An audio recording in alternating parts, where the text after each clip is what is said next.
It's a good question. I mean, that's very personal. I think everyone is a little bit different on what they struggle with or what they thrive in.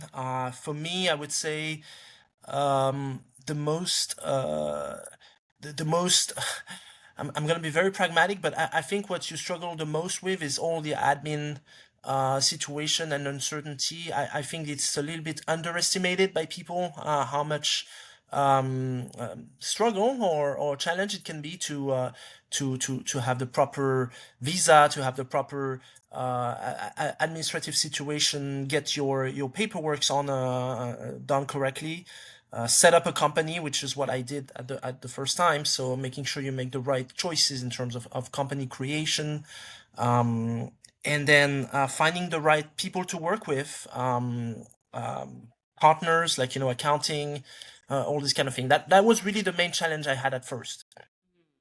And then after that, more related to what I do now, it's really about most likely the cultural differences, the way that people will do things in Europe, in France versus the US versus China, and what you can do, what you cannot do, what you can say, what you cannot say, what's going to be working and positive, and what's going to be on the contrary more difficult, and etc. I think very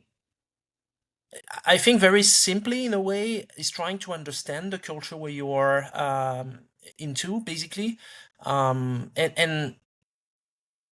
there's no magical recipe. I don't think there's a magical recipe there. I think you have to spend some time. You have to get genuine curiosity and interest into the people you work with, their culture. I'm here right now in New York area, in New Jersey. It's quite multicultural, to be honest. So I agree with that. I think if I take another analogy, I think there is in negotiation especially, there is two conflicting um situation for each and every one of us. You have empathy and assertivity. And Mm, then you have to be able, if you want to be, I believe in that, at least myself, that you have to be good at both. And if you're too empathetic, if you just are a super good listener, but you're not able to articulate what is your position, what do you want, where do you want to be, that's not going to work. On the contrary, if you're just assertion, which is often, what's confused for being a good negotiator, just full assertivity, and you can be very good at saying what you want, but you don't spend a lot of time listening to the other person's take and what they really want, actually. Then the negotiation and the job becomes very complicated because it's not one path, it's two paths that can diverge and go far away from each other's, basically. Tell us a little bit more about how your sales team is organized and why you decided to do it that way. So first thing is I inherited a sales team. I didn't create it myself. So, but Okay. this being said, I think this is pretty standard in manufacturing industry. You have account managers Mhm. or outside sales, sales executive, basically, that are dealing with the customer fronting relationship, basically developing new business, trying to get new projects to be quoted. Everything that goes really pretty much before the sales is, I would say, finalized. That's what I would put in their backyard.